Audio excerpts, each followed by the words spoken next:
Jerônimo Savonarola, o precursor da Grande Reforma, 1452-1498. O povo de toda a Itália afluía em número sempre crescente a Florença. A famosa Catedral do Duomo não mais comportava as enormes multidões. O pregador Jerônimo Savonarola, abrasado com o fogo do Espírito Santo e sentindo a iminência do julgamento de Deus, trovejava contra o vício, o crime e a corrupção desenfreada na própria igreja. Como resultado, o povo abandonou a leitura das publicações torpes e mundanas para ler os sermões do ardente pregador. Deixou os cânticos das ruas para cantar os hinos de Deus. Em Florença, as crianças fizeram procissões, coletando as máscaras carnavalescas, os livros obscenos e todos os objetos supérfluos que serviam à vaidade. Com isso, formaram em praça pública uma pirâmide de 20 metros de altura e atearam-lhe fogo. Enquanto o monte ardia, o povo cantava hinos e os sinos da cidade dobravam em sinal de vitória. Se o ambiente político fosse o mesmo que depois veio a ser na Alemanha, o intrépido e devoto Jerônimo Savonarola teria sido o instrumento usado para iniciar a Grande Reforma em vez de Martinho Lutero. Apesar de tudo, Savonarola tornou-se um dos ousados e fiéis arautos que conduziram o povo à fonte pura e às verdades apostólicas registradas nas Sagradas Escrituras. Jerônimo era o terceiro dos 7 filhos da família. Nasceu de pais cultos e mundanos, mas de grande influência. Seu avô paterno era um famoso médico na corte do Duque de Ferrara, e os pais de Jerônimo planejavam que o filho ocupasse o lugar do avô. No colégio, era aluno esmerado, mas os estudos da filosofia de Platão e de Aristóteles deixaram-lhe a alma sequiosa. Foram, sem dúvida, os escritos de Tomás de Aquino que mais o influenciaram, a não ser as próprias escrituras, a entregar inteiramente o coração e a vida a Deus. Quando ainda menino, tinha o costume de orar, e ao crescer, o seu ardor em orar e jejuar aumentou. Passava horas seguidas em oração. A decadência da igreja, cheia de toda qualidade de vício e pecado, e ainda o luxo e a ostentação dos ricos, em contraste com a profunda pobreza dos pobres, magoavam-lhe o coração. Passava muito tempo sozinho nos campos e à beira do rio Pó, em contemplação perante Deus, ora cantando, ora chorando, conforme os sentimentos que lhe ardiam no peito. Quando ainda jovem, Deus começou a falar-lhe em visões. A oração era a sua grande consolação. Os degraus do altar, onde se prostrava horas a fio, ficavam repetidamente molhados de suas lágrimas. Houve um tempo em que Jerônimo começou a namorar certa moça florentina. Mas quando ela mostrou quanto era desprezível que um membro de sua orgulhosa família Strozzi pudesse se unir a um Savonarola, Jerônimo abandonou para sempre a ideia de casar-se. Voltou a orar com crescente ardor. Enjoado do mundo, desapontado acerca dos seus próprios anelos, sem achar uma pessoa compassiva a quem pudesse pedir conselhos, e cansado de presenciar as injustiças e perversidades que o cercavam, coisas que não podia remediar, resolveu abraçar a vida monástica. Ao apresentar-se no convento, não pediu o privilégio de se tornar monge, mas rogou que o aceitassem para fazer os serviços mais vis, da cozinha, da horta e do mosteiro. Na vida do claustro, Savonarola passava ainda mais tempo em oração, jejum e contemplação perante Deus.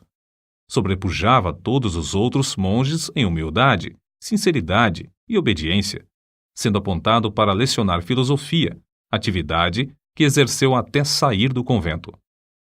Depois de passar 7 anos no mosteiro de Bolonha, Jerônimo foi para o convento de São Marcos em Florença.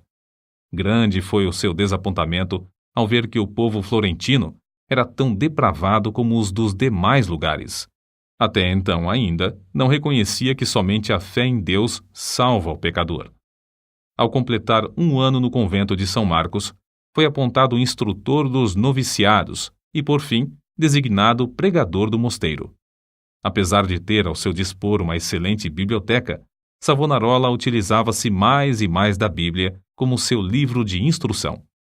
Sentia cada vez mais o terror e a vingança do dia do Senhor que se aproxima e, às vezes, entregava-se a trovejar do púlpito contra a impiedade do povo. Eram tão poucos os que assistiam às suas pregações que Savonarola resolveu dedicar-se inteiramente à instrução dos noviciados. Contudo, como Moisés, não podia escapar à chamada de Deus. Certo dia, ao dirigir-se a uma feira, teve repentinamente uma visão dos céus abertos por onde passavam, perante seus olhos, todas as calamidades que sobrevirão à igreja. Então, lhe pareceu ouvir uma voz do céu ordenando-lhe anunciar aquelas coisas ao povo. Convicto de que a visão era do Senhor, começou novamente a pregar com voz de trovão. Sob a nova unção do Espírito Santo, a sua condenação ao pecado era feita com tanto ímpeto que muitos dos ouvintes, ao fim da prédica, saíam andando atordoados, sem falar, nas ruas. Era coisa comum, durante seus sermões, homens e mulheres de todas as idades e de todas as classes romperem em veemente choro. O ardor de Savonarola na oração aumentava dia após dia, e sua fé crescia na mesma proporção. Frequentemente, ao orar, caía em êxtase. Certa vez, enquanto sentado no púlpito, sobreveio-lhe uma visão durante a qual ficou imóvel por 5 horas. Nesse período, todos os presentes à igreja contemplaram o rosto do pregador brilhando. Em toda a parte onde Savonarola ministrava, seus sermões contra o pecado produziam profundo terror. Os homens mais cultos começaram então a assistir às pregações em Florença. Foi necessário realizar as reuniões na Duomo, onde continuou a pregar durante 8 anos. O povo se levantava à meia-noite e esperava na rua até a hora de abrir a catedral. O corrupto regente de Florença, Lorenzo Médici, experimentou todas as formas de abordagem, a bajulação, as peitas, as ameaças e os rogos, para induzir Savonarola a desistir de pregar contra o pecado, especialmente contra a perversidade do regente. Por fim, vendo que tudo era debalde, contratou o famoso pregador Frei Mariano para falar contra Savonarola. Frei Mariano pregou um sermão, mas, pelo fato de o povo não ter prestado atenção à sua eloquência e astúcia, ele não ousou continuar. A essa altura, Savonarola profetizou que Lorenzo, o Papa e o rei de Nápoles morreriam dentro de 1 ano, e assim sucedeu. Depois da morte de Lorenzo, Carlos VIII da França invadiu a Itália, e a influência de Savonarola aumentou ainda mais. O povo abandonou a literatura torpe e mundana para ler os sermões do famoso pregador. Os ricos socorriam os pobres em vez de oprimi-los. Foi nesse tempo que o povo fez a grande fogueira na Piazza da Florença e queimou grande quantidade de artigos usados para alimentar vícios e vaidade. Não cabia mais, na Grande Duomo, o seu imenso auditório. Contudo, o sucesso de Savonarola foi muito curto. O pregador foi ameaçado, excomungado e, por fim, no ano de 1498, por ordem do Papa, foi queimado em praça pública.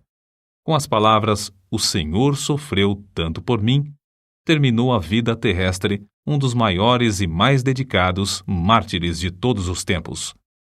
Apesar de continuar até a morte, sustentando muitos dos erros da Igreja Romana, ensinava que todos os que são realmente crentes estão na verdadeira Igreja. Alimentava continuamente a alma com a palavra de Deus. As margens das páginas da sua Bíblia estão cheias de notas escritas enquanto meditava nas Escrituras. Conhecia uma grande parte da Bíblia de cor e podia abrir o livro instantaneamente e achar qualquer texto. Passava noites inteiras em oração e recebia revelações, quando em êxtase ou por meio de visões. Seus livros sobre a humildade, a oração, o amor e outros temas continuam a exercer grande influência sobre os homens. Destruíram o corpo desse precursor da grande reforma, mas não puderam apagar as verdades que Deus, por seu intermédio, gravou no coração do povo.